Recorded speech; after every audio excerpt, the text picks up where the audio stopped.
evening, good afternoon, good morning, SFL and SFLm fans around the world, to this middle matchup of our Tuesday SFLm triple header between the Anchorage Wolves visiting the Philadelphia Cougars. We've got a clear, beautiful night here in Philadelphia as the 5-3 visiting Wolves try to keep a hot streak going towards the end of the season, coming in against the 3-5 home team.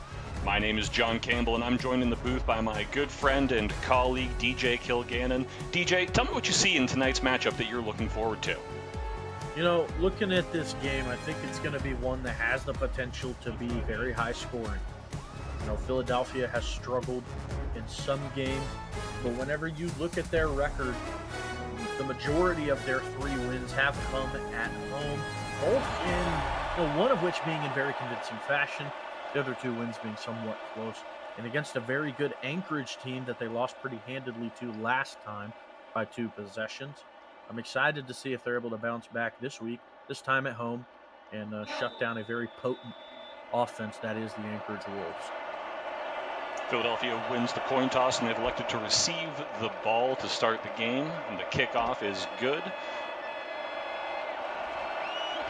That's Ladon Brownski with the ball. Spins off the first. Oh, my goodness. Excellent kick return to start the game. Ducks under the hit at the 30, at the 25, 20, 15, 10, 5. Opening touchdown on the kick return for Philadelphia, starting this game with a bang. Ladon McBrownski says, "How do you do, Philadelphia? Welcome in, and let's start off with a bang. Give it one stiff arm. Give it a breakaway from one defender and then a second and gone." Wow. What a way to start. That's a good way to get this Anchorage defense to not really play a factor, is just by putting points up on special teams. Wow. And an electric play from a player who's not always on that special teams unit. Ladon McBrownski often is just a powerful weapon for Philadelphia in the offensive game, but when he is called on the special teams, that is what you get out of him. Excellent start to this game for Philadelphia, going up 7-0 with not even 15 seconds off the clock here in the first.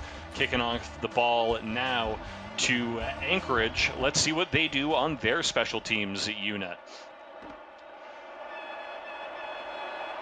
The kick is received by Elliot Pope Jr., who sheds off a hit and gets it down at the Anchorage 33-yard line. Let's introduce you to this Anchorage offensive unit, helmed by quarterback Mikkel Pajak, and surrounded by the halfbacks Aunt Tim and John Osmosis and fullback Chevy Monte Carlo.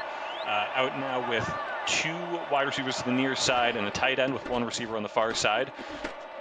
Pajak steps back, scans the field, and gets the ball almost to his receiver, but it is tipped at the defensive secondary by Kev Say Jr. Yeah, that one very close to being taken back the other way. Pajak, a quarterback that tends to keep his hands clean, so hopefully he continues to do that. That one had a risky start, though. Not as normal. Pajak takes a snap under center with a quick drop back again, and drops the ball quickly again, and this time tipped by Sammy Seatbelt III, Philadelphia cornerback covering that far side of the field. Yeah, again, great coverage by this Philadelphia defense. I mean, they have a very strong defensive unit, very defensive back heavy, right? 3 safeties on the roster and a pair of corners. If any team's going to be able to defend this pass attack, Philadelphia is a mainstream team to do so. Anchorage drops their 3rd pass in a row, and once again in and out of the hands of a Philadelphia secondary. This time their star corner, Drew Drizzy, wearing number 25, and we get a 3rd and out after 3 consecutive missed passes for Anchorage. Yeah, that just isn't really the MO for Anchorage, if you will. Pajak this season has been just under 62% completion. You look at his touchdown to interception ratio, looking at 13-5, has been very, very clean. Has kept his hands squeaky clean as of late, and is shy of 2,000. Him and Jordan Goodman have been neck and neck all season long. Jordan Goodman did pass 2,000 on the first game we had of this triple header. Let's see if Pajak can do the same, but with how it's looking after that drive, might be tough. Queen Jackson taking the return back. She's able to get a couple of yards on the punt return. Philadelphia's offense now taking the field for the first time, starting at their own 27, as Michael Skomizniak takes his team with an empty set to start the game. Both teams looking like they're starting very pass heavy. Takes a snap under center with a quick drop back and puts the ball across to Victor Rojas with a short little crossing route there. Yeah, and the receivers here in Philadelphia are some of the best in the entire league.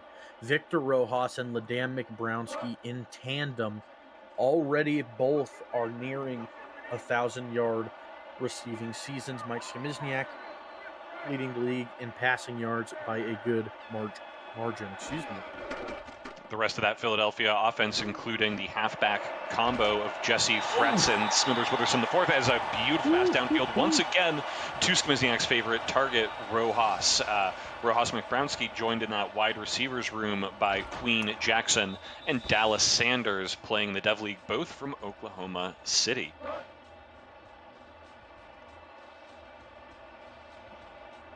Skomizniak now lining up with a single back set with two receivers on the near side, one on the far side, and there's a tight end as well. Tony Zoma. That ball is handed off to Smithers Witherspoon IV. He's able to dance through a little bit and get a nice 9-yard gain on first down to set up a 2nd and 1. Yeah, Witherspoon isn't usually their big play back. Usually it's Jesse Fretz who breaks those off for big plays. But a nice early play for Smithers Witherspoon. And there's Fretz, aforementioned there, taking the handoff, getting a nice couple of yardage there for Philadelphia's first down, keeping that offense moving on the field. They are also joined by tight ends Dane the Lock Jensen and Tony Zoma as well. And their line is captained by Al Friedman and Duke LaRue. Handoff here to Smithers Witherspoon IV, who's met right at the line of scrimmage by the Anchorage defender. He's able to bring him down. That's Bobby Green, the inside linebacker, who's having a phenomenal season.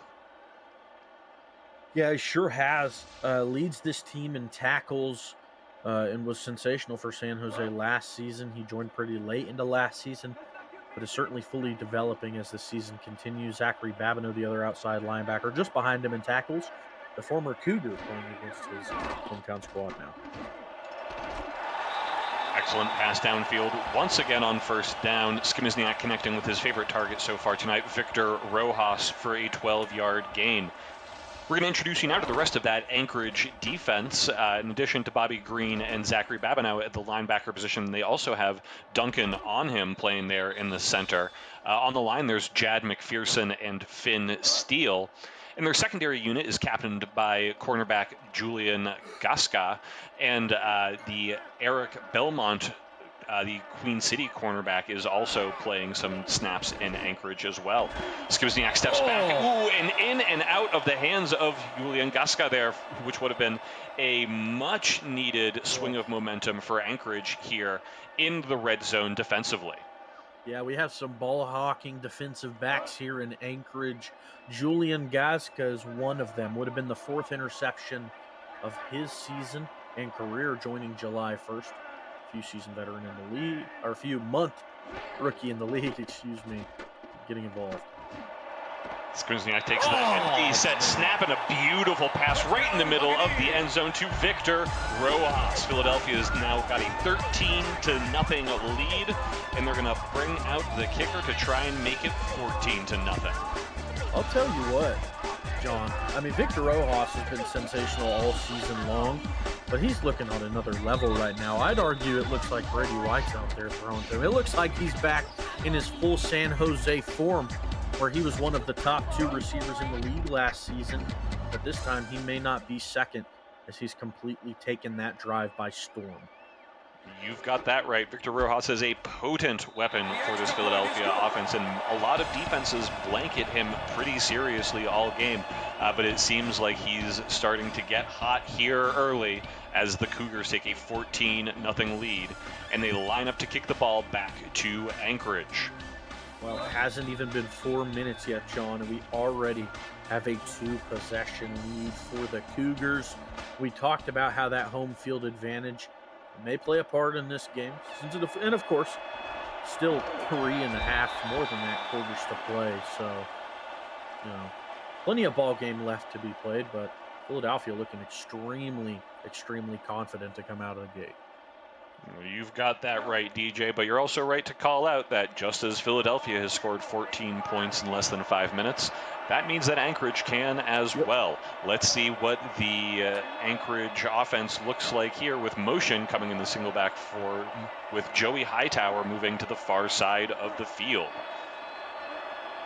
Pajak scans the defense in front of him and takes a quick drop back and quickly fires the ball out to Kevin Parker, who puts it on the ground, but it looks like he's able to fall right back on the ball and keep possession for the Wolves. Yeah, Kevin Parker lucked out there, made that one, made the catch, and it was a rough hit. It was definitely a fumble. I think the initial ruling was correct. It was Tyler Highfield who forced it, but thankfully for Parker, it was Joey Hightower able to dive on it and save what would have been devastation for Anchorage. Now they're past midfield, however, but you got to clean that up. Certainly. Let's introduce you to the rest of that Anchorage offense. They didn't have enough time on the field last time to get you through all of them. Those wide receivers are joined by Elliot Pope and Bobby Tarantino as Pajak overthrows Joey Hightower there for an incompletion on first down. And the tight end Sanj Singh rounds out that receiving group. Singh having an excellent year here as well. The line is very full of talent with Jess Fullerton Galarraska, Demon Pickle, Rose Steele, and Jackie Jones rounding out the strong side. Mikkel Pajak takes the snap and looks around the field, dumping the ball off to Aunt Tim for a short little gain, setting up a 3rd and 7 play. Yeah, now, it feels like another passing down for Anchorage. In the only instance where they had a completed pass, it was fumbled. So Pajak just needs to clean himself up a bit and keep these passes close to the chests of the Wolves receivers. Pajak takes a snap of the bunch empty formation, finds a hole in that coverage, gets the ball out to Elliot Pope, the dev wide receiver from Sin City, for a huge first down. Yeah, both catches being made in similar parts of the field, attacking soft parts of the zone that Anchorage has seemed to found, right behind that defensive back and just before the safety on that right side seems to be a point of emphasis for their offense. Pajak lines up under center with a split formation, tosses it out to Tim on the far side of the field, who is able to fall forward for a nice 5-yard gain. Yeah, I'd like to see a little bit more of Tim out of the gate. We know Tim is a sensational runner, as we see Tarantino in the backfield now in that split back look. But yeah, we know these backs are capable in here in Anchorage. Get them more involved. Hand off now to number 20. That is Monte Carlo, Chevy Monte Carlo wearing number 20 tonight, the dev fullback from Sin City. With a nice little change of pace run there for Anchorage. Maybe they're going to try to mix in some of this ground game to open up the pass later. Lining up here with the fullback on an offset eye, Pajak takes a quick drop back and throws the ball directly to the Philadelphia outside linebacker. That's J.C. Wallace Jr. Yeah, he snagged that one up. Looked like a defensive back out there. Had his back to the play. Had the awareness to stay his spot in zone. Followed. That's just perfect, John. You can't draw up coverage better than that. He set up on the curl route to make sure the ball wasn't going there. Watched his eyes shift up to the top side post and made a play on the ball. And Anchorage's best chance at points of the night so far ends in heartbreak with that interception. Now we have Philadelphia's offense taking the field against Kmizniak, lining up in a single back formation. Looks at the nickel defense in front of him, takes a 5-step drop back and throws off the back foot to who else but Victor Rojas for another first down catch. Yeah, I mean, of course, besides the guy throwing the ball, Victor Rojas seeming to be the catalyst right now for Rojas. A post route ran to perfection in another situation where Rojas is able to make the catch despite the contact from the incoming over the top safety that's already 5 for 78. You see those numbers there, 78 yards, and we're not even all the way through the first. Rojas looks like he is out to a hot start. Kmizniak lines up with trips on the near side. Looks at that bunch and almost throws an interception to the cornerback Terrence Newman of Anchorage, who looks like he's hungry for a turnover of his own. Yeah, you got to be able to take advantage of that one whenever Skimizniak is hot like this. He does tend to throw a lot of interceptions, but when he's hot like this, he really is hot and gets the ball to his guys well. You got to take advantage of it when he has some slip-ups. Now in the empty formation, the Cougars line up. Skimizniak with an obvious pass rolls to the near side and finds his receiver right over the middle of the field. That's McBrownski, the first time we're calling his name since that electric kick return to start.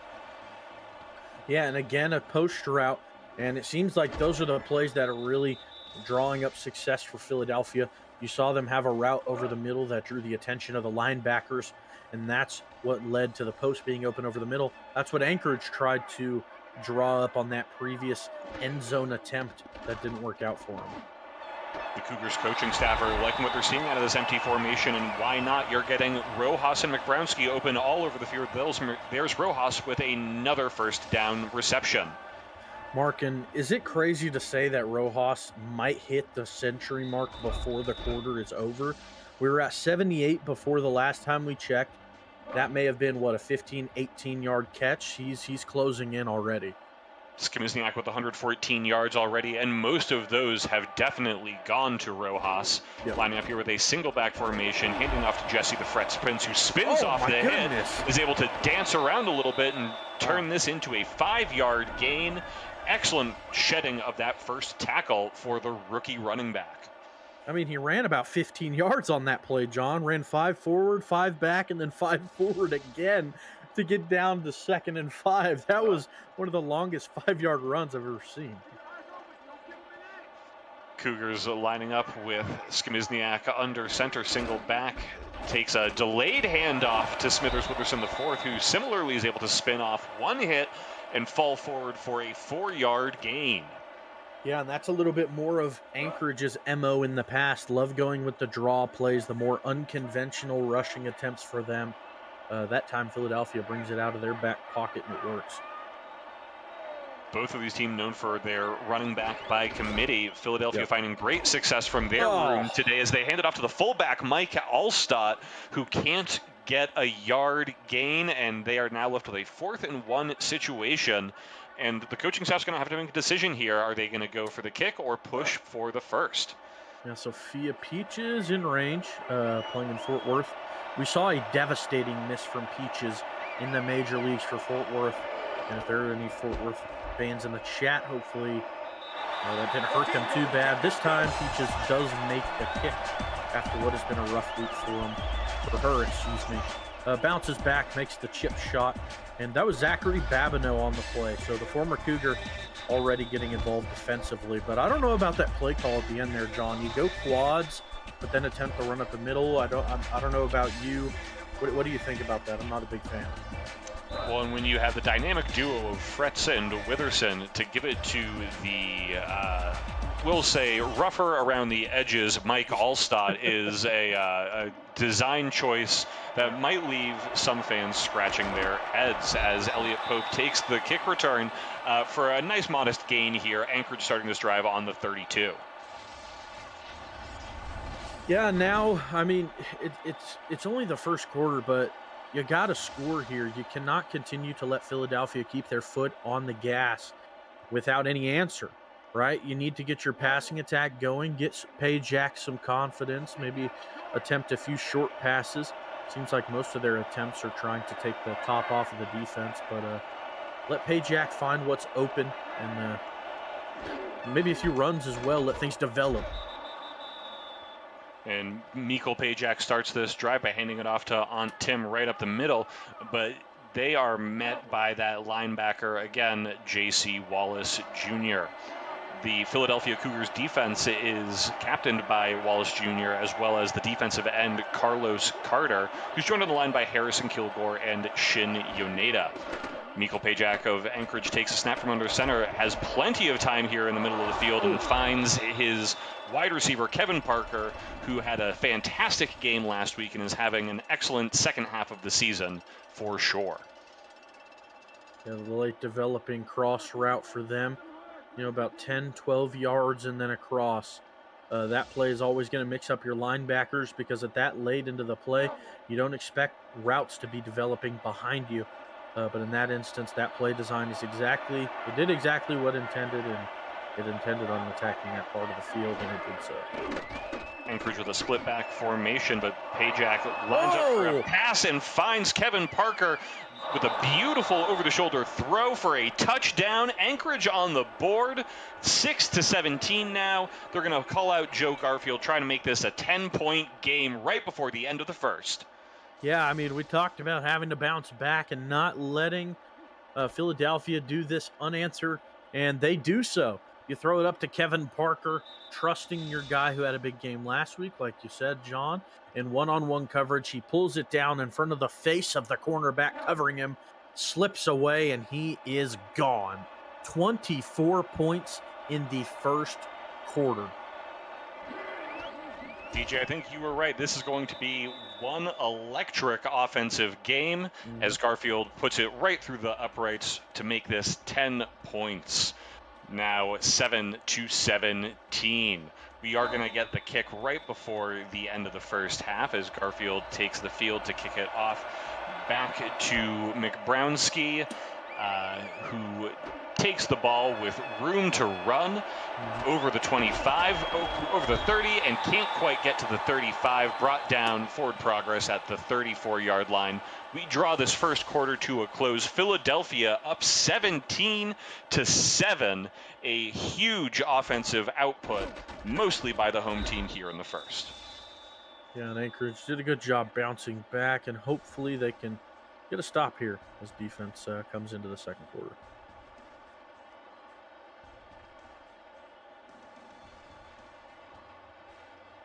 Skimizniak takes the field, brings his team into the huddle as they get to start this drive as the quarter starts. Lines up directly under center with bunches on the near side. One receiver on the far side looks like Dane the lockout there on his own with single back coverage. Tony Zoma moves across to the far side of the field. Skimizniak reads the coverage in front of him, looks like zone, rolls to the far side and gets the ball out to Queen Jackson, who falls forward. Are they going to give her the first down, or are they going to say that it's a 9-yard gain instead? That certainly was a close one. And Queen Jackson, out of all of these receivers for Philadelphia, is one that doesn't get targeted a whole lot. I mean, you look at it as a whole, 17 receptions seems like quite a bit, but compared to Rojas and McBrownski on the lower end, the third receiver on the squad, if you will, in the first look at her night. Rojas moves from the near side to the far side of the field, again trying to call out man or zone coverage. Skimizniak takes a very quick drop back, quickly gets the ball out to Rojas after that motion on the far side of the field, able to find a hole for another first down. Yeah, and I think that he just missed the century mark in the first quarter, but I think it took him 11 minutes. I believe that play did get him past the mark. If not just, it did. 113 yards already through 11 minutes for Victor Rojas. Wow.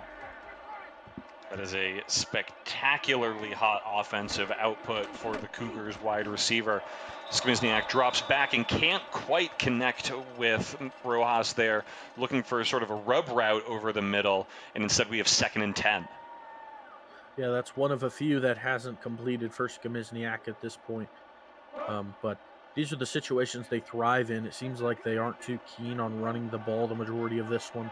They want to keep it through the air, and with the success they're getting doing so, I wouldn't change it up at all. Bunched receivers on the far side. Skimizniak rolls to that side and gets the ball bobbling to the cornerback Terrence Newman, almost again getting a pick, but can't quite come down with the ball. Yeah, I mean, that's the second play where Terrence Newman should have intercepted the pass and taken it the other way, but he is a generic corner for a reason, isn't able to get a hand on it, and that's probably why Skimizniak is throwing his way if he can't pull those interceptions. Oh my goodness. Ooh, go right back to that same offensive formation with bunches on the far side, and Anchorage is able to read the line. There's the Mike linebacker, Bobby Green, just popping right through the coverage and getting Skamizniak in the numbers. Cougars here with a 4th and 10. They're going to have to punt it away for the first time tonight, a drive not ending in points. And, you know, they're 2, resulting in 7 and 3. Of course, you have the kick return as well. But like I said, first faulty drive there for Philadelphia. And maybe that quarter ending was the change of dynamic Anchorage needed defensively to give their guys a break to just talk for a minute. But we'll see if Anchorage's offense can continue as it did on that last drive, firing. Mikkel Pajak takes the field with that split back formation they've used many times tonight, motioning the tight end Singh across the field to put 2 on the far side, 1 on the near side. Pajak looks and tosses the ball to that near side of the field. Tim is able to get some nice yardage, but brought down with a huge hit for a 7-yard gain. Yeah, Tyler Highfield was the one that was able to get there. The safety playing over the top does a good job of reading the run. But, you know, the pitch, and he's way back there. It takes a good amount of time before he can get up and help on the run. It takes 7 yards to do so. That Philadelphia secondary unit's the only one we haven't introduced you to fully tonight. We've got the cornerbacks Drew Drizzy and Sammy Seatbelt III, and safeties Tyler Highfield and Kevin Say Jr. Anchorage with a short yard gain there, not quite enough for the first, now left with 3rd and inches, lining up with a jumbo eye. Pajak motions Singh again to the far side of the field, trying to open up a lane for his running back, most likely, putting Tim in that fullback position, which you know they like to do sometimes, handing it off to, that's Tim at the full tail, with a nice 3-yard gain. Looks like it was Jamar Martin at the fullback, opening up a great lane for him. Yeah, it was a great designed run there. Just a heavy set right up the middle is exactly what the doctor ordered for that short down and distance, and even got him a little bit more. Pajak steps back and goes to a swing pass to the running back, but looks like Osmos tried to get a little too fancy there and one-hand the ball instead of securing it, ends up with an incompletion.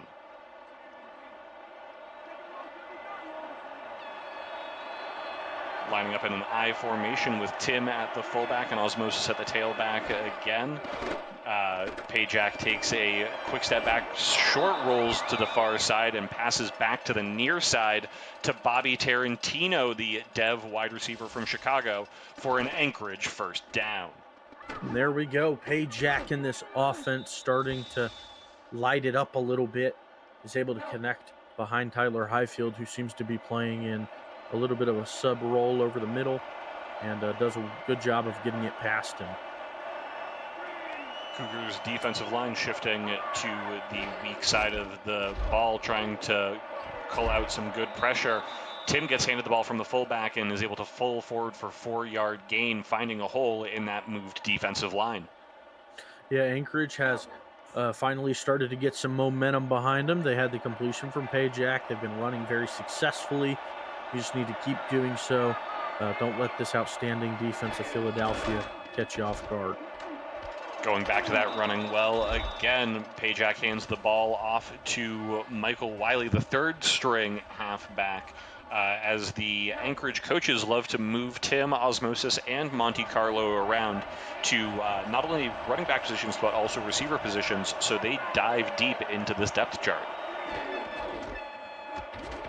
Hands off the ball now to Tim, who swims through the first hit at the line, but is brought down by Nick Fargo, the inside linebacker, leaving Philadelphia with 4th and 2 here at about the 41-yard line. They're going to have to bring out that punt unit as Trace Welsh comes in, trying to pin the Cougars deep. I don't know, John. To me, you're past the 50, past the 45 even. You're right at about the 42. You only need 2 yards with how you ran the ball that drive. I feel like going for it's not too far out of the realm of possibility. But, you know, they opt to punt, and after finally stopping Philadelphia to a punt, they are forced to punt themselves. They don't take advantage. Right you are, DJ. I know that you like to play the game more aggressively than many of our SFLm coaches, and especially in that position, there's an argument to be made. As Philadelphia starts to drive deep in their zone, but Rojas gives them space with a highlight one-handed catch. I can't believe we just got to watch that for free, John. I'd pay for that. Oh my goodness. Rojas completely sprawled out, pulls it in the face of the defensive back while another's in front of him. My goodness, that's one of the best catches I've seen this minor league season. That play is going to go on Rojas's highlight reel. That's going to go on the Philadelphia highlight reel, and that's going to go on the season highlight reel as Fretz tries to make a highlight of his own with stretching out this run to another first down after a beautiful spin off that first hit, forcing a awkward defensive play by Bobby Green. Yeah, had to hurdle over a down defender, came from the complete opposite linebacker position to make that play.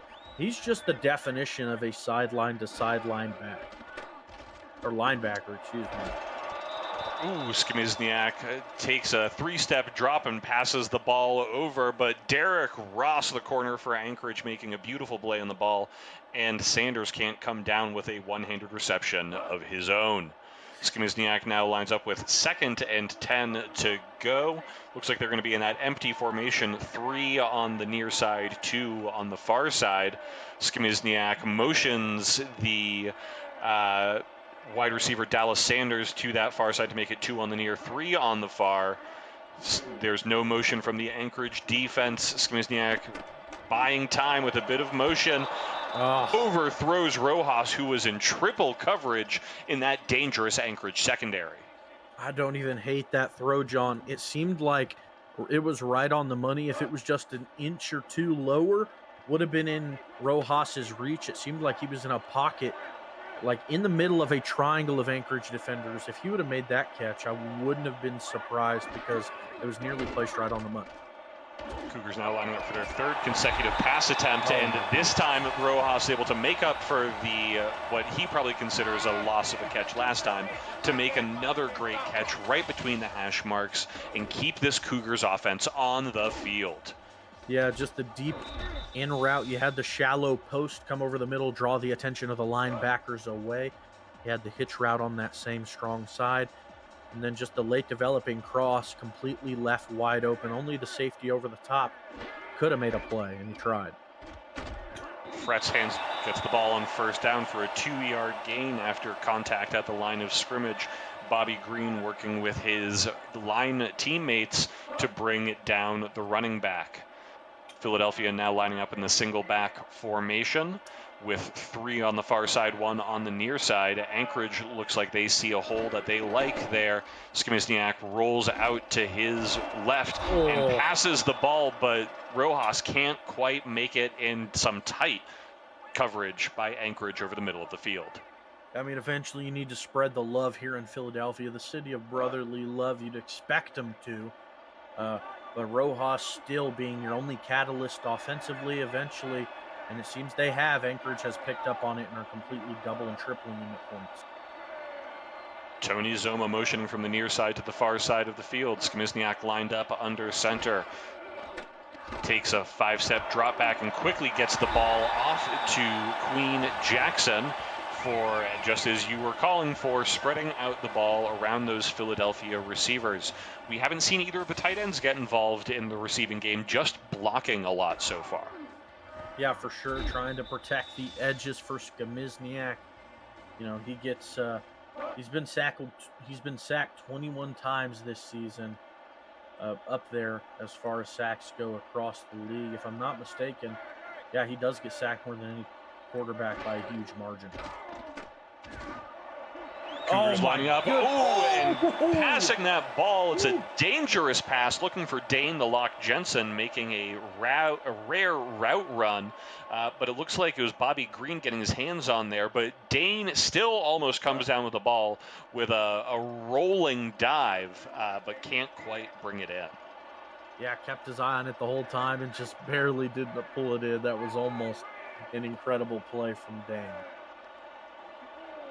Skimizniak lined up under center with a single running back behind him. takes a 5-step drop, moves around in the pocket, and there we see Skomizniak with his first scramble of the night. That's a tool that he likes to pull out pretty frequently. Skomizniak is definitely one of our league's more run-happy quarterbacks. Absolutely is. And in the last game these two teams played, Skomizniak threw for 215 yards, 2 touchdowns, and 3 interceptions. But you look at Rojas's numbers, had 68 yards total, has already smashed that number in the rematch. Queen goes up for a catch, but is met in the air, and she just can't quite reach that ball. Rough end to this drive for Philadelphia, where they had some momentum going, but here they're calling out Sophia Peaches for the 35-yard attempt for another 3. See if she can keep the bounce back week in full swing after the tough miss to start the week. Looks like she does. The field goal attempt is good. Philadelphia gets the score now up 20-7 with a 13-point lead. Still just a 2-score game, though. Anchorage can easily make a fight out of this by getting a good drive here and ending the half with a score. Remember, they get the ball to start the second half of this game. Yeah, they sure do. And, you know, that's something that'll play a big part of this, especially as the second quarter slowly starts to drain away. Oh, you gotta, what I'm sure is a clipping call, is Tarantino. The decent return for him is going to get pulled back a few. And right you are. That is that clip that we love from the refs here from number 32. That's Michael Wiley, the special teams sort of gunner and halfback. Yeah, that's a block in the back or a clip no matter which way you cut it. You can't be blocking like that in this league. Anchorage now taking the ball. Instead of what was a nice return, they have to start pinned down at their 16 now. Mikkel Pajak lined up under center with the fullback and tailback behind him. Calls out the coverage to his line. Looks down the field, motions Bobby Tarantino from the near sideline into that far side slot. Gets the snap just before the play clock hits 0 and gets the ball over to Tarantino, motioning and now makes a beautiful catch right at that hash mark. Yeah, and you're going to need some explosive plays like that from Pajak, and Tarantino being one of your good receivers. That one nearly getting batted away from Fargo. But those plays where you're able to attack over the middle and split the needle, you're going to need more of those as this second quarter draws to a close. Their freebie timeout just 10 seconds away. The Wolves lining up here again in that I formation. They've been happy to pass out of this formation. You wonder if you're going to start seeing the play action as we get a handoff here to Tim, again lining up in that fullback position for a 3-yard gain. And if you are going to run at any point, it should be right before the clock is stopped, which it is now. Here at the 2-minute warning, Anchorage is looking for just a few yards to gain here to keep themselves on the field. The offset fullback formation, 2 receivers on the far side. Mikkel Pajak again lined up right under center and hands the ball off to that offset fullback Tim, who is able to get over the line to gain, and we are moving still. Anchorage with a first down. Yeah, it doesn't even get touched until Tyler Highfield meets him in that second level, and that's well after an 8-yard game. Tim able to fight for the other 2, making it first down, but you can't keep running the ball or else you'll just choke the life out of this drive with how little time you have.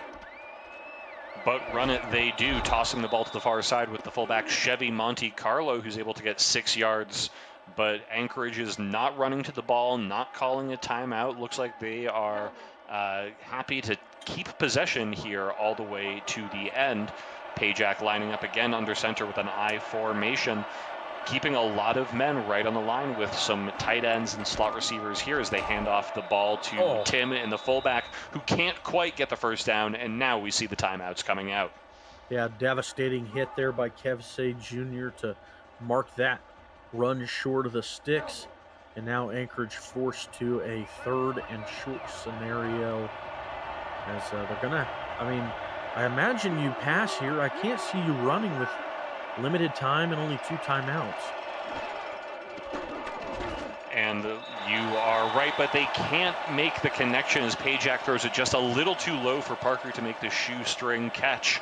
And now instead Anchorage is forced to make with the question of, do they go for it with 4th and 1 and use another timeout to keep the ball, or instead they call out Trace Welsh for the punt with a minute to go in the second. Yeah, I mean, that's a downside to running the ball there. I mean, you force yourself into a 3rd and long, or 3rd and short, excuse me. At that point, you really can't run because, like we mentioned, there's just not enough time to do so. And I mean, to keep the sticks moving, I mean, you try to keep it short just to make it, make the sticks continue to move forward, and you just shoot yourself in the foot a little bit there. Queen Jackson getting just a yard or 2 on that punt return. We were thinking if Skamizniak might start this drive by running, so the Cougars would haul out the clock, but they line up empty to start, and that's why McBrownski's shedding off hit after hit, and he's looking for another huge run. Oh, he's forced out of bounds at the Anchorage 40-yard line. What a play to start this drive. I'll tell you what, John, I don't know about you, but I was getting a little bit of deja vu from a previous play there. I mean, that was starting to look like that previous kick return. You had the 2 broken tackles shading the sideline. This time you eventually get forced out, but that was looking scary for a little bit. And those are the type of plays where, I mean, it's you don't have a lot of time, so you just throw it to the flat to maybe burn some clock. If it doesn't work, it doesn't. But McBrownski's the type of talent to completely break it up the sideline for a tremendous game. 2 receptions for 52 yards, and that doesn't include what was a 95-yard kick return. I'm going to be curious what the statisticians say at the end of that one, as Skamizniak gets the ball over to Rojas right at the numbers, and Philadelphia calls a timeout. I've got to say, John, I am so happy to see Philadelphia change their narrative and play this aggressive, right? They've tried to in previous games, and it just hasn't worked as well, but they found something in film that's making their passing game click. And even at the end of this quarter, they're still firing on all cylinders. Skamizniak trying to pass it out to Sanders for an out route. And that's not too terrible if you're the Cougars. If that's a reception, then Dallas is potentially going to be able to get out and stop the clock. But if it's an incompletion, also stopping the clock. Yeah, and I mean, you just can't have anything crazy happen because at least now you're in Sophia's field goal range. So just keep pushing the ball forward. No risky throws at this point. Keep your hands clean, Mike.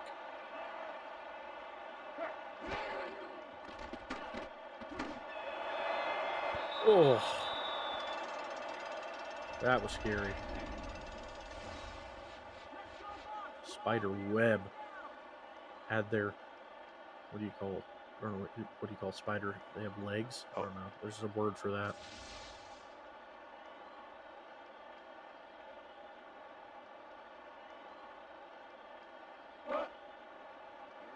And Skamizniak lines up here with a single back formation with 3 receivers on, no, just 2 on the far side with quads here, 2 on each side of the field. Skamizniak takes a,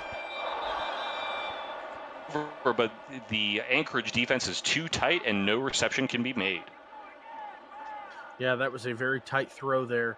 And we had mentioned, try not to place you risky, as all you want is just some extra bit of points here.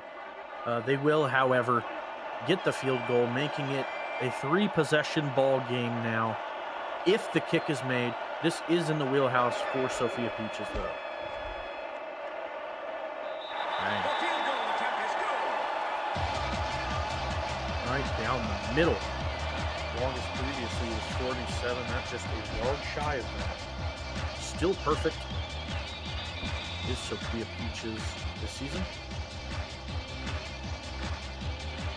And continues what has been a great season, especially after, I hate to keep bringing it up, but I love players that are able to fight through adversity. And Sophia Peaches is doing that. Missed a field goal for Fort Worth in the major leagues that lost them a game to the defending champs. And now, has stood tall in this game, doing phenomenally. That's absolutely right. Another drive ending in a very important kick that Peaches was able to nail straight through the uprights as Pope with another special teams play. This is more what we're used to seeing out of him, able to get that ball up to the 30. But with only 21 seconds to go, you wonder how aggressive Pajak and this Anchorage offense is really going to be in this drive. Yeah, for sure. And, against the defense of Philadelphia that is very prone to steal the ball and take it the other way. But Pajak usually keeps his hands clean. Oh, you can't do that. Ooh, Pajak had time to find the receiver, and the Cougars just got a little over anxious there with pass interference on Drew Drizzy, who you want to talk about keeping your hands clean. Drizzy is one of the cleanest defenders in the league today. Yeah, absolutely. And, joined May 25th, hasn't had too much experience in the league up to this point. The rookie season for him has been very successful to this point. Now with a fortuitous jump in field position and holding some of the clock, Anchorage lining up with a different set of plays now. They might try to get 3 here, maybe even go for the end zone, but they hand the ball off instead to Tim. Gets a short gain. They come right back to the line quickly. Not sure exactly what the game plan is here to why rush back to the line if you're just going to hand it off and chew that clock out. But no, we get a timeout here instead. 2 seconds to go on the clock. I mean, I like it. Might as well try and attempt downfield, right, to cut the lead if you're able to succeed. But going through all this trouble, if they run the ball, I'm going to be disappointed. But it looks like they are in Hail Mary formation.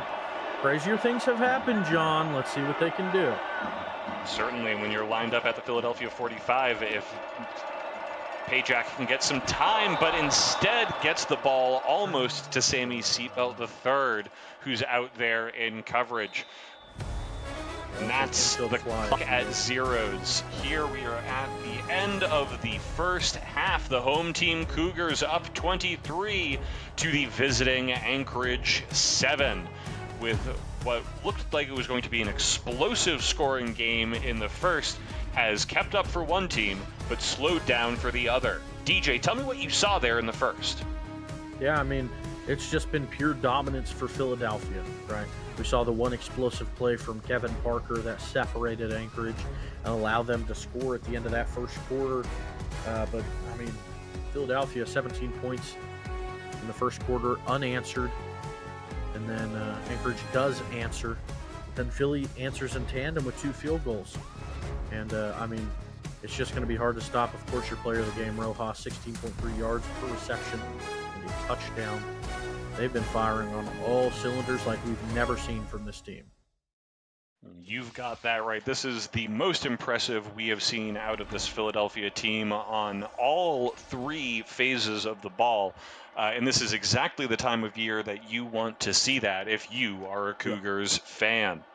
Welcome back to the second half of this matchup where the Anchorage Wolves are visiting the Philadelphia Cougs. Philadelphia started the game with the ball, and they are kicking the ball off to start the second half to Anchorage. There's Elliot Pope Jr.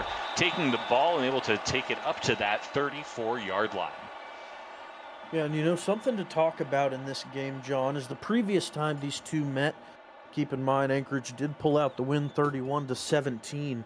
Aunt Tim had 159 yards rushing that game, as well as 2 touchdowns.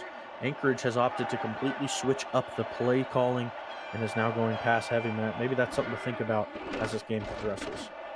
Cougars bring pressure to start the second half, but Pajak is unfazed, finding Kevin Parker for that quick 11-yard gain for a Anchorage first down. Yeah, and if you are going to pass, those are the type of plays you'll want. Ones where it's almost a surefire catch. Some of those are going to be whenever there's a defensive back playing way off of your back, waiting for a route to develop, and you throw it a little bit early, enough so where the inside is nearly uncontested.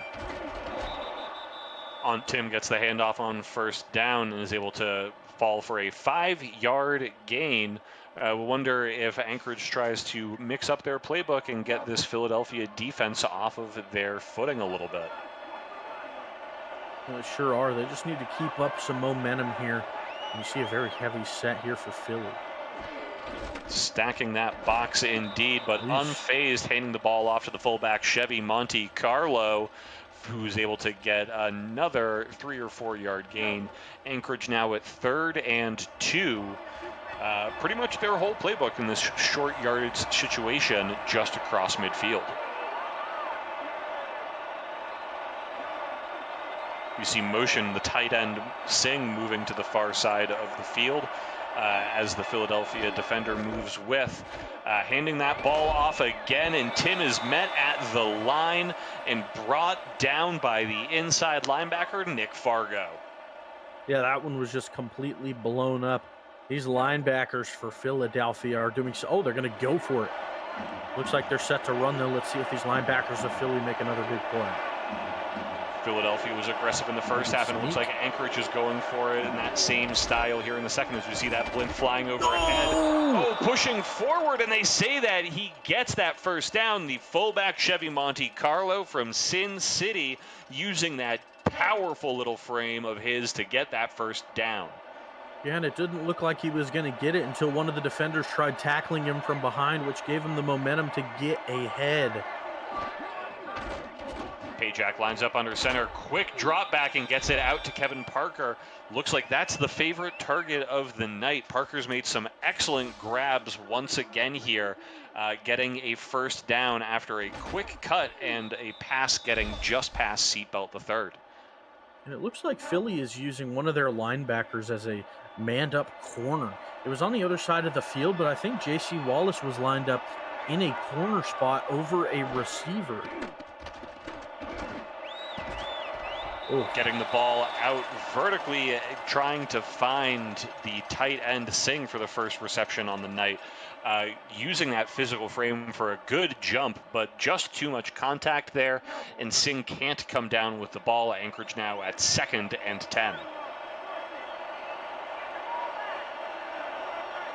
Pajak lined up with an offset fullback behind him and a tailback behind that. Tosses it out quickly to the fullback. Tim dives into the first hit, but can't get a significant gain. 3rd and 8 now at the 29-yard line. Yeah, we've mentioned how well these linebackers are playing, continuing to do so. Those nickel looks against those tosses are just a poison for this offense right now. The linebackers shooting to the play so fast. Kevin Parker motions to the near side of the field, setting up a quads look. Pajak takes a 5-step drop, moves forward, spins forward, and tries to get some forward momentum, but is met there by the spying inside linebacker. Fargo all over this field defensively. Yeah, sure is. Wrangling in the always shifty Michael Pajak, who, for a bigger dude, loves to run the rock. I love it. But does get wrangled down. I mean, just nothing open downfield. Your pocket collapses. You got to try and make something work. And just didn't that time. Philadelphia did their homework with that spy. Trace Welsh with their best punt of the night, pinning Philadelphia all the way back on their 11-yard line. Skmizniak takes the field for the first time in the second half with bunch trip receivers on the far side and Dane the lock alone on the near side. But they hand the ball off to Jesse the Frets, who finds a huge hole, able to jump over the first defender on the ground and moves this all the way to the 39-yard line, maybe even cross to the 40. Yeah, that was a fantastic run for Philadelphia. The Frets Prince of Philadelphia getting the stretch run to the left side. Terrific blocking from everyone that's in that red jersey. The wide receivers did their jobs. The linemen did their jobs. The pulling fullback, the tight end, everyone needs a slap on the helmet after that one because that was just a terrific play all around, everyone involved. Cougars lining up now in the empty set, and Rojas going for his 3rd one-hander of the night. And maybe if you are on the Philadelphia sideline, on the coaching staff there, you're saying, man, step in front of that and come down, let it hit you in the numbers.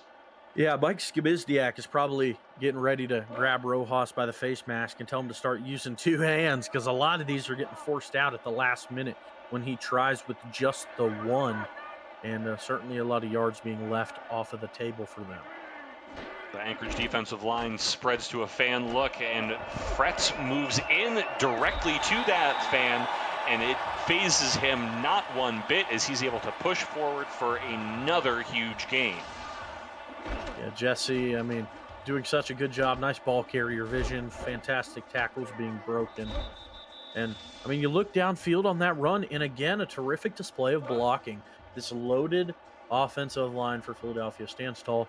And, you know, not to mention the tight ends they have, the extra ones, doing work in the blocking game. After that huge game, Fretz sits down. Witherson the fourth is in the single back position. Skimizniak lined up under center.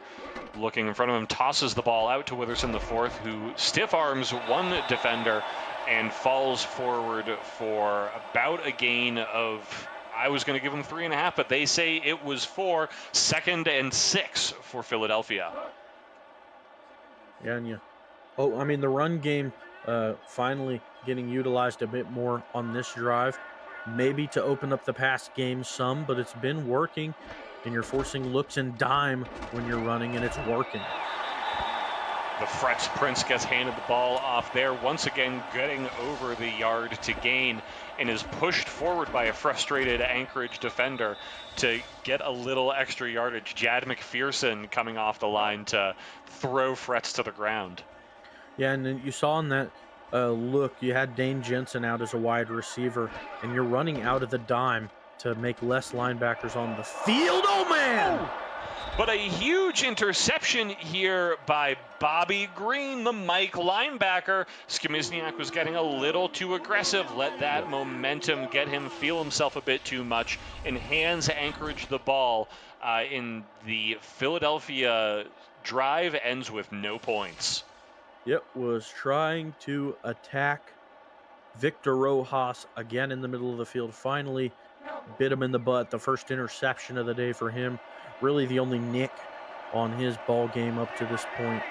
And it was only a matter of time before Bobby Green got his hands on one of those. He's been there a few times.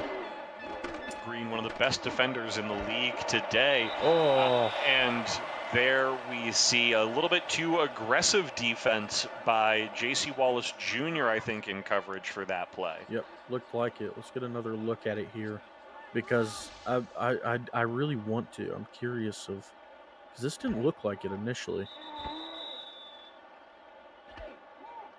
Yeah, I'm not sure if I agree with that being PI. It looks like he was in the right place at the right time, and that should have been a clean play. But what do I know? I'm in the booth, not wearing the stripes. Those refs, you know where they're from, John. I'm not going to bother saying it. Anchorage lining up now in the I formation, moving Bobby Tarantino from the far side of the field to the near side. We've got Aunt Tim at the fullback and John Osmosis at the tail. Mikkel Pajak drops back, throws it into triple coverage, and Philadelphia once again is going to get flagged here with a DPI. Let's see. I mean, let's see this one. I mean, that one looked a little closer. At least some contact was made. That's not going to show a review corner, because they know it was probably wrong. That's Rondé Barber, who had some late game heroics in a few earlier games this season, playing well above his overall, but gives up some free yardage and a free first down on that play. Pajak tosses the ball up to Tim, but Tim is met right at the line by the blitzing linebacker. That's Jack Golden on the weak side for Philadelphia. Yeah, that one just completely blown up. Golden reading the pitch to perfection and shutting that one down. Wolves in the empty set. Pajak takes 3 steps, but holds on to the ball too long as we get a huge sack by Carlos Carter, the edge rusher from Philadelphia. Getting his first full sack on the season, make it 1.5 for the young man. Joined on the 4th of June, just past the 4-month anniversary from him. Able to get his first full sack on the season. And a huge spot to get it in, forcing Anchorage into a 3rd and country mile, if you will. A huge spot. You're right. Pajak tries to go with a bit of trickery and screen passes this out to Tim, but Tim's met at the line once again by Golden. Brought down for a modest gain, 4th and 12. Here comes Trace Welsh and that Anchorage punting unit once again.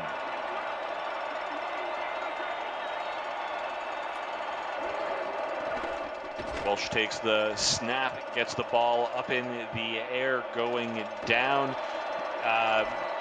There's Queen, gets the ball, stiff arms one tackle, and is brought down at the 25-yard line after a nice little run back. A solid return. Gets it at least past the 25 on what would have been behind the 10. Right at the 25, excuse me.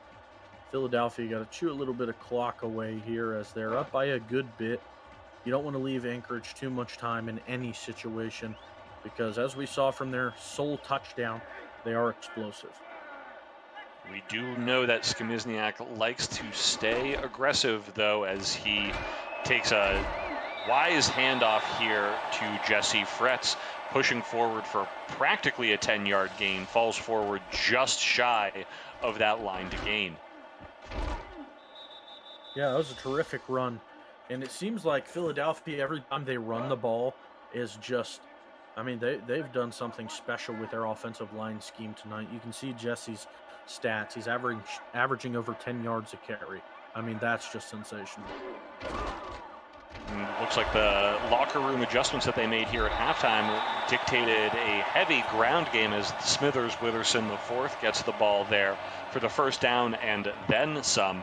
We saw them go heavy in the air in the first and now pounding the ground here in the second half. Yeah, and doing well doing it.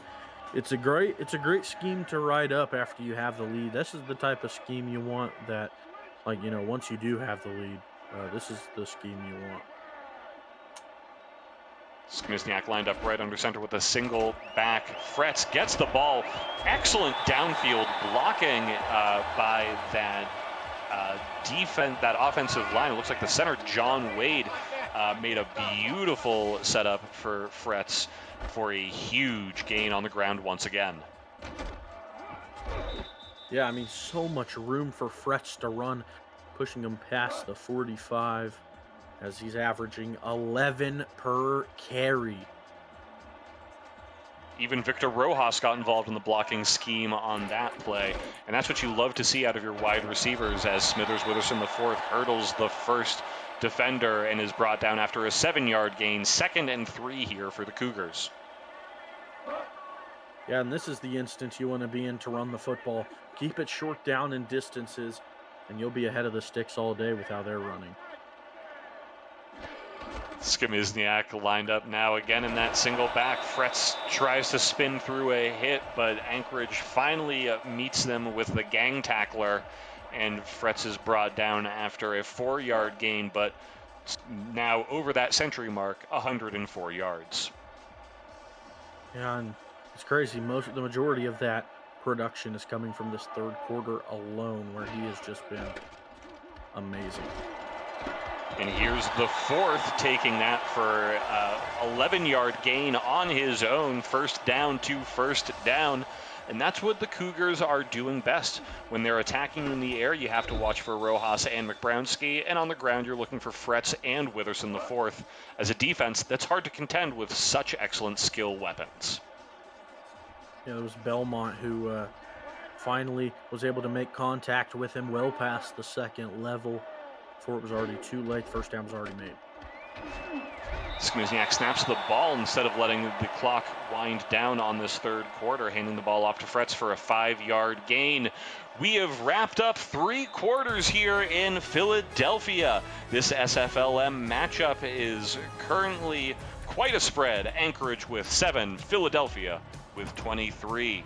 Entering the fourth quarter, go on ahead, get your 4s into chat, everybody, as Philadelphia is here just inside the red zone, trying to open this fourth quarter with a bang. Skimizniak lines up, single back, quad receivers, but they're motioning McBrownski from the far side to the near side so that we have trips to the near instead. and Dallas Sanders is alone on the far side, but they hand the ball off to Smithers Wilson IV, who's able to dance forward, get Philadelphia a first down with goal to go at about their 9-yard line of Anchorage. Yeah, completely split up the middle. You see the offensive lineman getting out ahead early and just makes that play.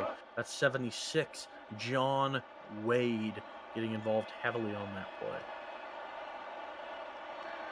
Skmizniak now in the empty set directly under center with now 3 receivers and a tight end on the near side with 1 sole receiver on the far side. Snaps the ball, quick drop back, only 3 steps, and gets the ball off, but overthrows Rojas just out of the back of the end zone. Yeah, that one just led a bit too much there. If that was just a little bit shorter, could have been a huge catch in the back of the end zone. Skmizniak once again in that empty set directly under center. 3 on the near, 2 on the far side. Bit of a farther step back with McBrownski diving to make that catch over the middle, setting up for a 3rd and about 5 here for Philadelphia. Yeah, now, I mean, even in this instance, if you get a field goal, it's still a decent chunk of a lead. But, of course, you want to score here. You want a touchdown. And I think they ought to pass to do it. Interesting spread of the ball there. Skmizniak has yet to make a clean reception to the right side of the field after the snap. They're going again to his bread and butter across the middle with Queen Jackson, but can't quite come down with the ball in some crowded coverage there. Yeah, I mean, the catch probably should have been made. Babineau got hands on her once the catch was already through the fingertips. Should have pulled that one down and would have 7 extra on the board, making what your current score is the differential between the two. And now you're going to make it a 19-point ball game, which is still a 3-possession game. So Philadelphia doing their best, taking full control as they have been the entirety of this game up to this point. If you're Anchorage, it's starting to look slim, John, but crazier things have happened. Right, you are. And with Anchorage's defense really adopting this bend but not break mentality, they've actually done fairly well to hold the Cougars to just a number of field goals here. What they need now more than anything is for Mikal Pajak to drive this offense down the field on this drive for a big score. Coming out of the end zone is Bobby Tarantino, taking this ball up to start this drive at the 28-yard line.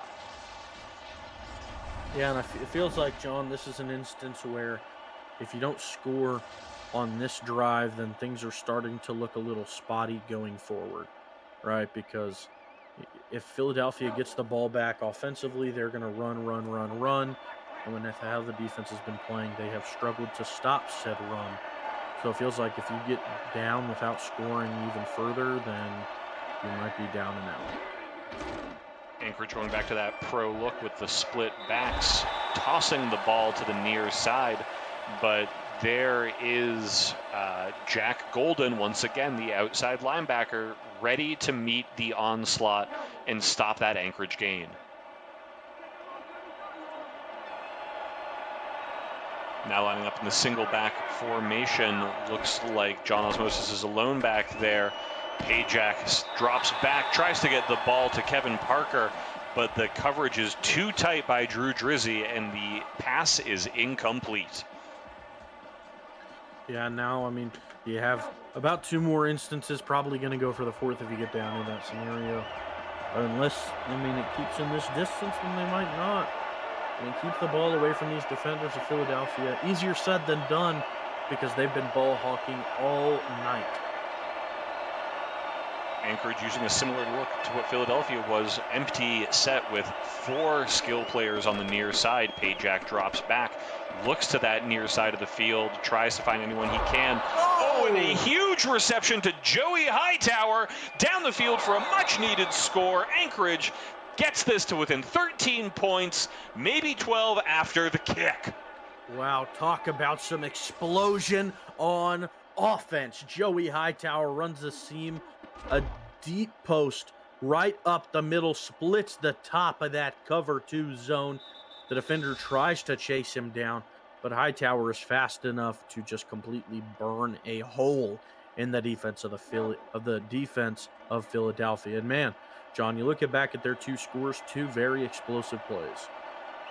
That's exactly right. And Hightower's been facing tight coverage all night. He is Anchorage's lead receiver. And there you see why.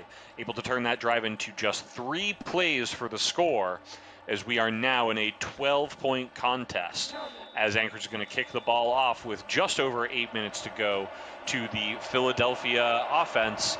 And as you said, we're probably going to see a lot more of Fretz and Witherson the fourth here. Kick is taken by Queen Jackson, who's able to take what was a fairly short kick and give Philadelphia an excellent starting position all the way up to their own 43 here, just shy of midfield. Yeah, and Queen Jackson, I mean, doing what she needs to, getting him a really good field position. And with Philadelphia's offensive game plan in this second half, as it has been, I mean, it fits exactly what they need to do now. Just keep running, take as much time off the clock as humanly possible before you either score or give it back. But they say forget that. We're going to go full-on aggressive. We're seeing that trademarked Philadelphia aggression. Oh, And what could have been another long score for McBrownski is just slightly underthrown by Skamizniak. Now we've got a stopped clock in 2nd and 10, and that's not what you want to see when you're Philadelphia. You need to be chewing this clock like you were saying, DJ. Yep. Should have been a touchdown. Oh, man. Philadelphia back in that empty set, though. Skamizniak with a 5-step drop. Going again for a huge downfield grab. Almost picked off by the cornerback, Derek Ross. That's 2 back-to-back opportunities where you had a opportunity at a huge explosive play, and the ball gets just misplaced slightly under both times. Let's see if they go back to a similar rhetoric as Anchorage is set up in dime. It's going to be hard to do so against this defense. At a time when Philadelphia maybe should have been chewing the clock, they go empty set for 3 straight snaps, and it's 3 straight incompletions. 4th and 10, and here comes the punt unit. Man, I just can't but get behind that, John. You've been running the ball so well. You're up by 12. Why are we passing on 3 straight downs? I mean, I'm as aggressive as the next guy, but my goodness. Tom Tupa's non-contract may have had some total punt attempt clauses, because he's coming out to do some work. Oh, and that was a spectacular punt by the non-contract punter, putting Anchorage all the way down at the 3-yard line. If they're going to get one of the 2 scores they need, it's going to be a long one here. Yeah, it sure is, and especially against a Philly defense that hasn't really given you much space, especially to run. If you got to pass, it's going to be scary to do so with the pass rush here. Single back, they're tossing it to Tim, who is met at the line for a loss of 1. Oh, could have been a loss of even more, but the refs put that line just shy of the 2. I mean, you cannot run that again. We've seen that pitch get smothered by Philly all night. You need to do something else. They will pass. Just keep your blocks up. Oh, and Pajak gets rid of the ball just before getting sacked for the safety. Out to Sanj Singh for a 7-yard gain. 3rd and 4th now. I mean, now it's another passing down, I feel. You can't run here, but the very soft coverage by the corner, bottom side of your screen, might be something to look at. Maybe a slant across the middle from that bottom side. Singh moves to the far side of the field to Pajak's left. Pajak steps back, spins around a little bit, and finds Kevin Parker for a much-needed 1st down reception and out of bounds to stop that clock. The Polish rifle connecting in pressure. The corner route, one-on-one coverage. You're trusting your receiver to make a play, and they come up big for you. You have a new set of downs to hopefully continue what has been a solid comeback if it does continue. Pajak put that ball where only Parker could get it. Drizzy wouldn't be able to get there, and as he tosses the ball out here to Chevy Monte Carlo, who again uses that powerful frame of his to fight through the first contact and fall all the way for a first down after an 11-yard gain. Well, Anchorage starting to look like a different team offensively than they had in the first half. Certainly pushing the ball downfield a lot more, but it seems like the drive has been a lot longer than it has. They're not even to the 40-yard line, thanks to the terrific punt that pinned them at the 3. Pajak lined up under center with an offset fullback. Looks at the defense in front of him in the nickel, hands off the ball to Aunt Tim, who gets a 5-yard gain as Anchorage tries to take command of the momentum of this game, but at this point you wonder if they are moving a little too slowly. Could be the case. If they continue to run, they could choke the life out of what could be a comeback. But, I mean, it's working so far, so I wouldn't worry yet. I would just continue to do what's working at the moment. I formation, hands off the ball again to Tim in the fullback position. Starting to get the wind knocked out of them a little bit. Now 3rd and 1 with just over 5 minutes to go. Lining up now in the I with Monte Carlo in the fullback and John Osmosis in the tail with a heavy line, tossing the ball to the near side. Osmosis swims off one hit, but can't get to the first down line. I just cannot agree with that play call, John. The fullback has been running so well all night. The pitch has just been getting smothered every time. They do line up an I again. It's on Tim. Probably going to be that dive up the middle. Philly looks ready for it. Maybe pinch the line. Michael Wiley in the tailback. Looks like Pajak scans that defense in front of him, trying to find a hole, talking to the line.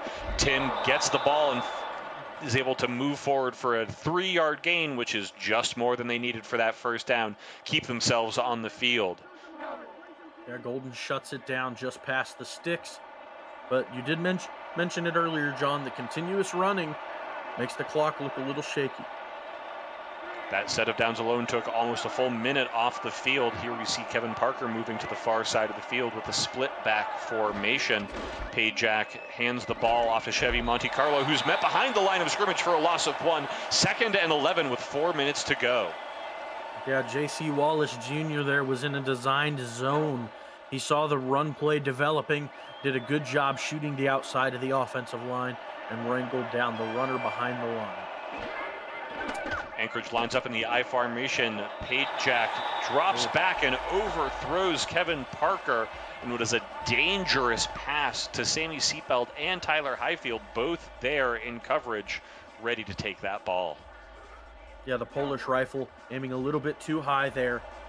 Dangerous waters is where that landed. But you've got to throw again, shake that one off, and connect with a big target downfield. Anchorage here in the empty set, moving Tarantino from the near side to the far side. 2 receivers near, 3 far. Pajak takes the snap from under center. Short drop back, gets the ball, and again just overthrows Joey Hightower there in what would have been a first down catch. But instead we are left with 4th and 11. Yeah, I mean, now you're in a situation you had been in the 2 previous plays, and it's going to be the same thing, I imagine. They are going to go 5 wide. You just got to convert when you weren't able to previously. Let's see if Philly can stay holding strong. Pope in motion. We see Philadelphia moving out to meet. 1 receiver near, 4 far. Pajak drops back, gets rid of the ball. Oh, but Kevin Parker can't bring down the ball through the contact with Kevin Say, and it is a turnover on downs. Yeah, Tyler Highfield laid a devastating hit there. The pass was hauled in, but he got there just in time. Very hard hit, forces it to the ground. Now Philadelphia takes the field. If they go in empty, I may cry. And it looks like they might. They've done just that, Wow. DJ. It looks like you'll be shedding tears into the pillow tonight as Philadelphia comes out empty to start this drive, up 12 with 3 minutes 35 to go. We see motion as Dallas moves to the near side of the field. Looks like both of these quarterbacks are hell-bent on gunslinging tonight.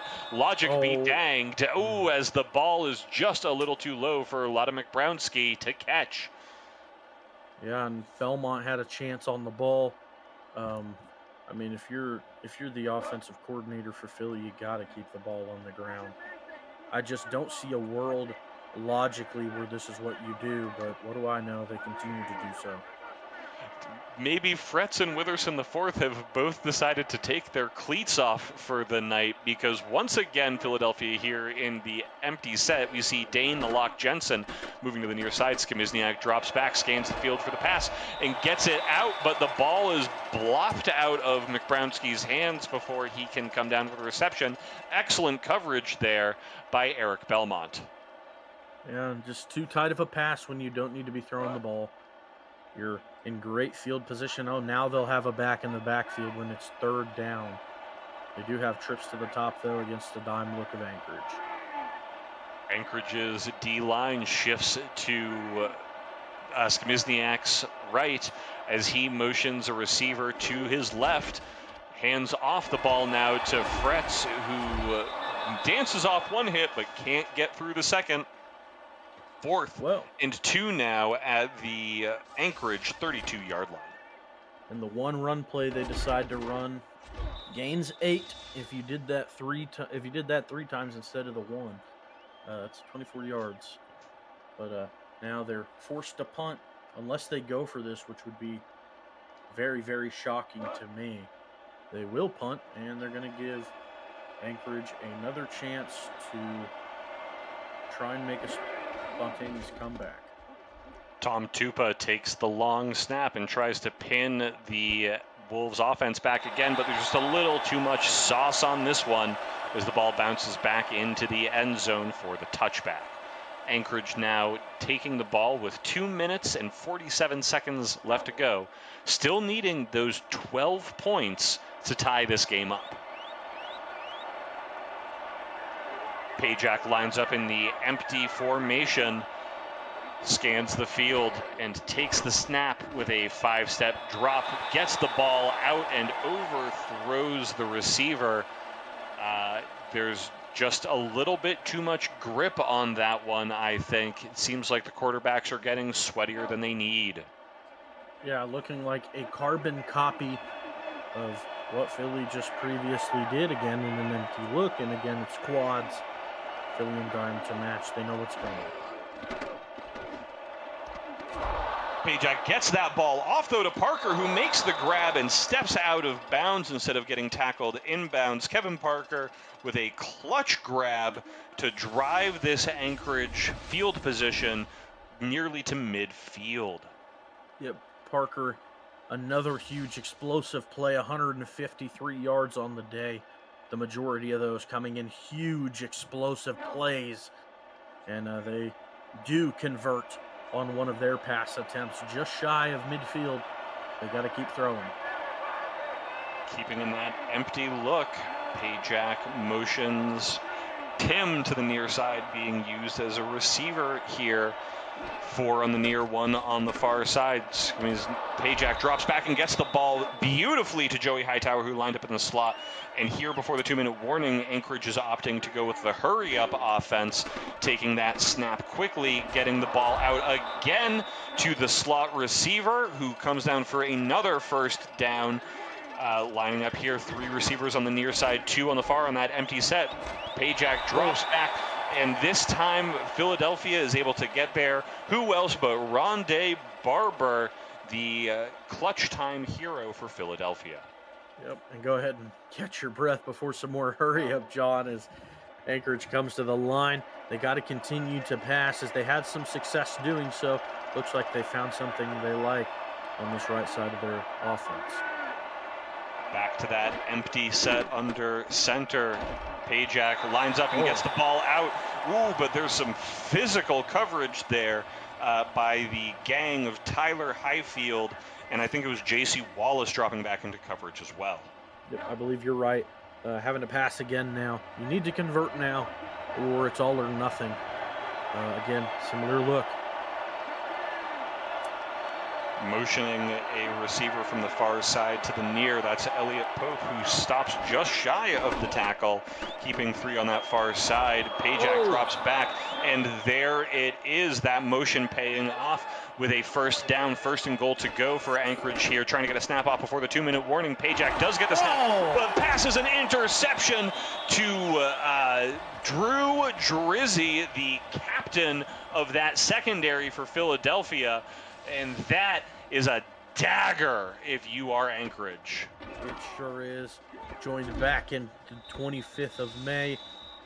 His 2nd interception on the league, and that one was just completely blanketed. And that's how you start the 2-minute warning. My goodness. Now, if you're Philly, I mean, I think I and everyone in Philly is just begging you to run the ball. Empty set. Philadelphia back with the empty set to start this drive after the 2-minute warning. Skimizniak drops back and throws the pass short after some heavy contact by an onslaught of defensive rushers from Anchorage. Yeah, he got hit pretty hard as that ball was coming out. They continue to pass under the 2-minute warning, John, and man, they're going for it again.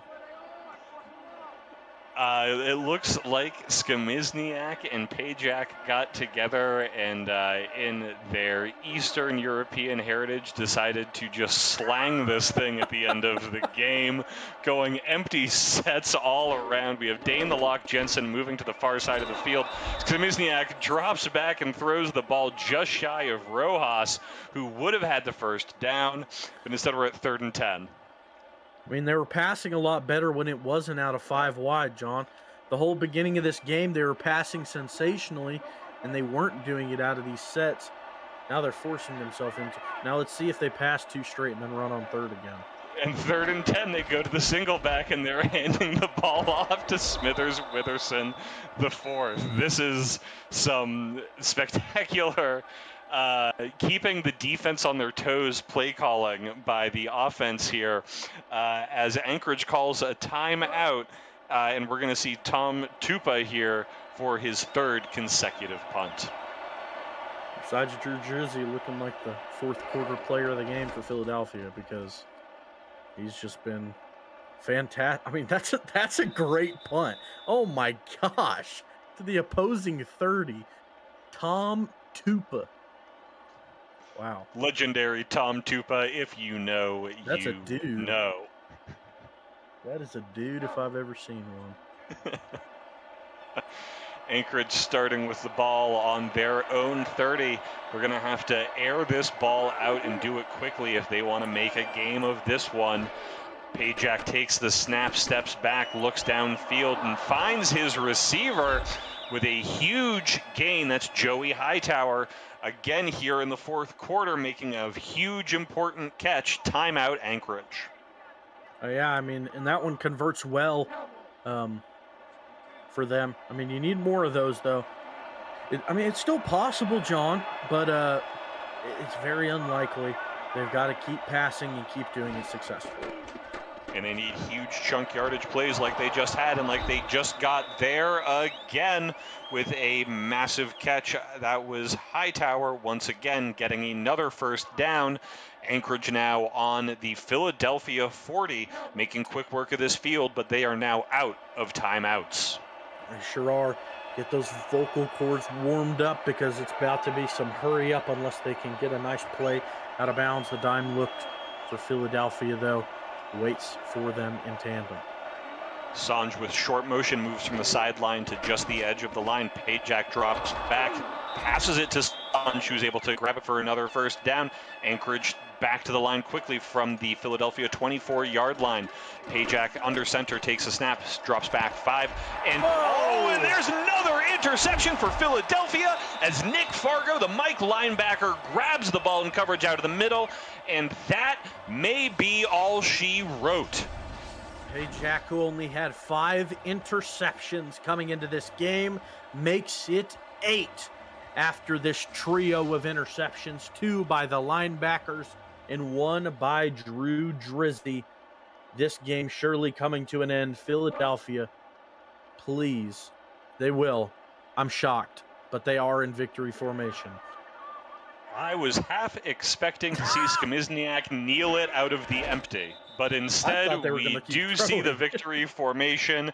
Anchorage is out of timeouts, and Philadelphia is happy to let this one wind all the way down 2-0. Yep, they sure are, and they're going to get out of here with a win over the Wolves. The Cougars take them down in a... this was a weird game, John. You could say it seemed like a dominant victory for Philly because the 2 touchdowns for Anchorage were both really one-off explosive plays for like 60 plus, 50 plus, but I don't know. This second half was just odd. Well, Philadelphia started this game absolutely incredibly on the special teams with that huge kick return, and then Victor Rojas just lighting up the field all over the first half. And then the second half, we saw some great work from Fretz and Witherson the fourth, but interesting choices in the fourth quarter. Thankfully, if you're a Philly fan, does not come to bite them in the behind as we hit the end of the fourth quarter here. Anchorage 14, Philadelphia 2-6. The Anchorage Wolves now at 5-4 on the season, and the hometown Cougars advance to 4-5. DJ, tell me what you saw in that game and who you think deserves the game ball. When you look at the stats, Skamizniak threw 240, but most of those were to Victor Rojas, who had probably one of the best first half performances I've ever seen from a wide receiver ever. Was able to accumulate 163 over that amount of time with a touchdown as well. I'd probably give it to him. McBrownski gets a nod as well for the special teams work. I would agree with that. I think Rojas definitely stood head and shoulders above the rest of the players on the field today. Just a great game all around by Philadelphia in all 3 phases of the game. Thank you all for joining us tonight. I'm John Campbell, and on behalf of my good friend DJ Kilgannon and SFLm Commissioner Alex West in the booth today, thank you and good night. Peace.